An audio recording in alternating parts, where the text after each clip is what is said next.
Hello नमस्ते good good everybody hope everybody is doing good. आज हम बात करेंगे सेंट्रल बैंक डिजिटल करेंसी ई रूपी, जो हमारा भारत का ई रुपया है, उसमें उसके आने से हमें बेनिफिट क्या होगा, उसके प्रॉज जो हमको दिखने हैं, उसके प्रॉज एंड कॉन्स के बारे में हम आज थोड़ा डिस्कस करते हैं। Let's see how how we take it forward. So first of all, जब ये जो प्रोजेक्ट अभी लाइव है, पायलट प्रोजेक्ट, ये जब एक्चुअल में रोल आउट स्टेज में आएगा, because we know that some day or the other ये तो संभव है, ये तो पॉसिबल है कि गवर्नमेंट डिजिटल करेंसी का बिल पार्लियामेंट में लाना चाहती है। आई थिंक वो आ भी गया है एक बार। आई थिंक पार्लियामेंट्री कमेटी का डिस्कशन चल रहा है, still the discussion stage is happening on that bill. और वो एक बार बिल आ जाएगा और वो प्रॉपर एक्ट में परिवर्तन होगा उसका, लोअर हाउस अपर हाउस में उसका इवोल्यूशन होने के बाद, अप्रूवल होने के बाद, जब वो टेबल होके finally what you call e gazette हो जाएगा, गजट नोटिफिकेशन आ जाएगी, we will see that becomes a reality. जब वो सत्यता बन जाएगी तो हमको मालूम पड़ेगा कि ई रुपए एक रियलिटी बन चुका है, जो कि उसका पायलट रिजल्ट भी चल रहे हैं।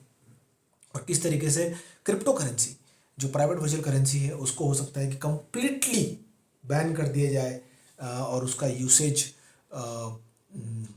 बिल्कुल भी रिड्यूस हो जाए। That's the possibility, because central bank across the globe, not only India, across the globe, and of course as part of G20 agenda also, जो अभी भारत जिसकी प्रेसिडेंसी कर रहा है, बहुत गर्व की बात है हमारे लिए। उसमें भी ये एजेंडा आई थिंक डिस्कस हुआ है with finance ministers, as I understand. So अगर हम देखते हैं कि व्हाट आर द फोर की, चार कौन से पर्पस हैं, रीजंस हैं CBDC को लाने के लिए, हाँ। सो हम एक करके एक इसको समझते हैं। सबसे पहला जो रीज़न है, the first and the foremost important purpose, the reason of bringing e rupee, digital रूपी और ई रुपया और सेंट्रल बैंक डिजिटल करेंसी, इसके जितने भी आप वेरिएशंस बोल लीजिए, नाम बोल लीजिए, ये एक ही चीज़ है। इसका सबसे बड़ा उद्देश्य जो इसको बोलते हैं, the first purpose is to minimise the use of cash and cash management expenses. So हम आप जानते हैं कि आज के डेट में हम India, after the digital mission, after lot of initiative by the government on making the currency more, economy more digital, so that we can reduce the cash. तो जिस तरीके से evolution of cash reduce होगा और जिस तरीके से various payment options available हैं हमारे पास आज के डेट में, वेदर वो लेटेस्ट डेवलपमेंट हो UPI में, जो कि एक प्रकार का बहुत बड़ा सक्सेस स्टोरी है हमारे लिए, उसी प्रकार CBDC भी एक सक्सेस स्टोरी बन सकती है। तो जिस तरीके से कैश का इवोल्यूशन कम होगा, कैश का यूसेज कम होगा, डिजिटल करेंसी का यूसेज बढ़ेगा। और आज के डेट में हम जो कैश यूज़ करते हैं, हमको समझना होगा कि उस पूरे कैश में बहुत सारा एक्सपेंडिचर गवर्नमेंट को स्पेंड करना पड़ता है, RBI को स्पेंड करना पड़ता है, बैंक्स को उसका बहुत ज़्यादा हैंडलिंग प्रोसेस हैंडल करना पड़ता है। जिस तरीके से एक फिज़िकल करेंसी, एक फिज़िकल नोट जो आप यूज़ करते हैं, वो एक प्रिंट होती है प्रिंटिंग प्रेस में, जो कि of course authorised, regulated by RBI है, सुपरवाइज्ड बाय RBI है, रिजर्व बैंक के द्वारा सुपरवाइज्ड है, रेगुलेटेड है। और जिस तरीके से वो ट्रैवल होके कैश मैनेजमेंट एजेंसीज के थ्रू करेंसी चेस्ट से होते हुए किस तरीके से ATMs में या बैंक के टेलर के पास, हाँ, बैंक के टेलर के पास पहुंचती है, या किस तरीके से वो हमारे लेन देन के लिए यूज़ होती है। आपने देखा होगा कि पूरे पूरे प्रोसेस में बहुत सारा process, system, mechanism involved. And the more we get into cash management and the more we are thick in cash economy, जितना भी cash rich economy handle होगा, उतना ज़्यादा उसका handling charges, उसके printing charges, उसका expenditure होता है। और ये expenditure लमसम्स और बहुत voluminous होता है। तो जिस तरीके से हम CBDC को encourage करेंगे, जैसे हमने UPI को encourage किया है, bank linked process to make the payments, हो सकता है कि हमारे cash management, cash handling बहुत drastically reduce हो जाए, और ये हमारे लिए advantages होगा। क्योंकि अगर आपके पास सेम फिज़िकल करेंसी है जो कि आप एक दूसरे को ले दे सकते हैं एक डिजिटल फॉर्म में, तो आप क्यों पसंद करेंगे एक फिज़िकल करेंसी होल्ड करना और उसको कैरी करना, फिर बाद में वो कहीं फट जाए, पानी गिर गया तो भीग गया तो फिर वो इट गेट म्यूटिलेटेड, सॉइल्ड, वो कई बार ख़राब हो जाती है, फिर उसको एक्सचेंज करो, वो सब चीज़ें झंझट खत्म हो जाएगी। सो सबसे इम्पोर्टेंट बात है कैश मैनेजमेंट का जो पूरा प्रोसेस है वो कम होगा और उससे हमको बहुत सेविंग होगी। ये एक पहला बहुत बड़ा इसका उद्देश्य है, उदाहरण है। दूसरा उदाहरण है जो सेकंड मोस्ट इम्पॉर्टेंट है, to increase the financial inclusion. तो फाइनेंशियल इंक्लूजन समझना होगा हमारे लिए बहुत ज़रूरी है। हमारा देश, भारत देश गांव में बसता है, शहरों में तो है ही है, बट गांव में हमारे भाई बहन, हमारे पूरा समाज वहाँ पे पलता है, बढ़ता है। और जिस तरीके से इंडिया एनविजन कर रहा है $5 ट्रिलियन इकोनॉमी के लिए, हम सबको कंट्रीब्यूट करना होगा उस बड़े उद्देश्य के लिए, और उस and we need to all contribute together and to make it possible it is very important that everybody in India, whether it is urban India, whether it is rural India, in tier 2 tier 3 cities in India, जो बहुत ही village में, तालुकाज में, पंचायत में जो हमारे जो citizens हैं, हमारे भारतीय जो रहते हैं,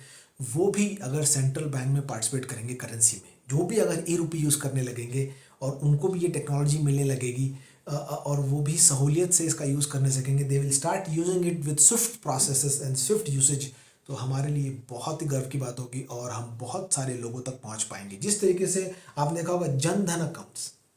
द जैम ट्रिनिटी जिसको बोलते हैं, उसके यूसेज के कारण हम डायरेक्ट बेनिफिट ट्रांसफ़र को बहुत रिमोट एरिया तक पहुंचा पाए हैं। उसी तरीके से यूपीआई ने बहुत हेल्प की है पेमेंट को ईज आउट करने के लिए छोटे छोटे गाँव में, जहाँ पे आप छोटे छोटे डिनोमिनेशन के पेमेंट से, small denomination payment you can make using UPI. Like है सीबीडीसी, जो कि बिल्कुल आपका फिजिकल करेंसी को डिजिटल फॉर्म में कर देता है, just transforms and keeps the entire physical currency digital currency, वो हम यूज़ कर सकेंगे। तो इसका दूसरा बड़ा एडवांटेज है कि हमारा जो फाइनेंशियल इंक्लूजन का ऑब्जेक्टिव है भारत का, गवर्नमेंट का, वो पहुंच पाएगा हमारे हर किसान, हमारे भारतीय, हमारे भाई के पास। तीसरा इंपॉर्टेंट बात है cross border transaction. Now you know कि जब भी हम एक दूसरे से दूसरे देश ट्रांजैक्शन करते हैं किसी प्रकार से भी, तो हम पहले एक बैंक के पास जाते हैं, उस बैंक के पास एक फॉर्म भरते हैं, वो बैंक हमसे पूछता है कि भाई आपके पास पैसा आ रहा है या पैसा जा रहा है, फिर आप बताते हैं हमको यहाँ पैसा ट्रांसफ़र करना है, और जब पैसा ट्रांसफ़र करना होता है तो बैंक का पूरा एक नेटवर्क है जिसके थ्रू वो काम करते हैं। ऑफ कोर्स आपने सुना होगा स्विफ्ट नेटवर्क। सो हर बैंक फॉरेन में दूसरे बैंक के पास अपना एक बैंक अकाउंट मेंटेन करता है, और उस तरीके से वो यहाँ से स्विफ्ट नेटवर्क को यूज़ करके ट्रांजैक्शन एग्जीक्यूट करता है, और इन सब प्रोसेस में एक्सपेंडिचर होता है। You also have to incur some cost to either receive or send the money. So इस पूरे प्रोसेस को कई हद तक कर्टेल किया जा सकता है कि जब central bank digital currency reality बन जाएगी, और जितनी भी कंट्रीज़ हैं वर्ल्ड में जो इसको पायलट स्टेज में हैं, जो इसके रिसर्च स्टेज में हैं, जो इसके रोल आउट स्टेज में हैं, अगर वो कंट्रीज एक दूसरे से बात करने लगे, और क्योंकि ये largely blockchain just to some extent blockchain technology को यूज़ करते हैं, और अगर हम पीपल टू पीपल ट्रांसफ़र का ये मैकेनिज्म बिल्ड करते हैं, जैसे कि रिसेंटली सिंगापुर और इंडिया ने यूपीआई को बिल्ड किया है, और पे नाउ के between Singapore, UPI in India and पे नाउ इन सिंगापुर, इन दोनों ने बिल्ड किया है कि किस तरीके से वहाँ के सिटीजन, यहाँ के सिटीजन को पेमेंट दे सकते हैं यूपीआई के गार्ड रेल्स को यूज़ करके। तो सीबीडीसी भी क्रॉस बॉर्डर के लिए एक बहुत बड़ा उदाहरण बनेगा आने वाले समय पे। ये सब मान के चल रहे हैं, CBDC could become a big reality for any cross-border transaction happening in future between people of two nations. So this will reduce the intermediary cost, जो इसमें बीच में जो हमको बिचौलियों को पैसा देना होता है, इंटरमीडिएट्स को पैसा देना होता है, उसका बहुत कुछ रिडक्शन होगा। And the last and the fourth point which I also read and got to know from the research papers is rapid rise of private virtual currency. हमने देखा कि किस तरीके से प्राइवेट वर्चुअल करेंसीज का बहुत ज़्यादा एवोल्यूशन हो रहा है। I am not judging right और रॉन्ग, मेरा कोई कंक्लूजन नहीं है ये गुड और बैड है, but the regulatory view point, जो दृष्टिकोण है हमारे रेगुलेटर्स का, वो ये है अक्रॉस द ग्लोब, जो दृष्टिकोण ये आ रहा है कि जो प्राइवेट वर्चुअल करेंसीज हैं, जैसे कि क्रिप्टो करेंसीज हो सकती है, इथीरियम, ब्लॉकचेन, जो अलग प्रकार की करेंसीज होती हैं। आपने रिसेंटली सुना होगा FTX, जो बहुत बड़ा उसका गिरावट आई थी इसके वैल्यू में, तो यूएस में, और सडनली उसकी value just went into drains, मिट्टी में मिल गया पूरा। तो अभी जिस तरीके से इसका एवोल्यूशन हो रहा है, the way it is evolving, it somehow poses risk to the current financial ecosystem, or across the globe central banks are not comfortable with it. And the last and the foremost important reason is the rise of private digital currency, और उसके बढ़ते प्रभाव को कम करने के लिए citizens को कुछ ऐसा देना होगा जो उनको लगे कि ये प्राइवेट वर्चुअल करेंसी जैसा है, but supported by central bank, taken care by central bank, supervised by central bank, and there is no risk of settlement, there is risk of volatility with very ease and comfort which private virtual currencies provide. So to some, I think the advantages are very good.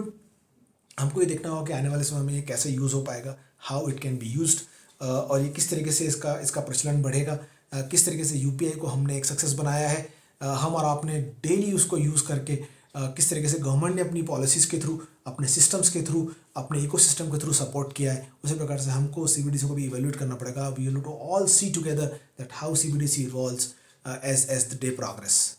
Thank you. Jai.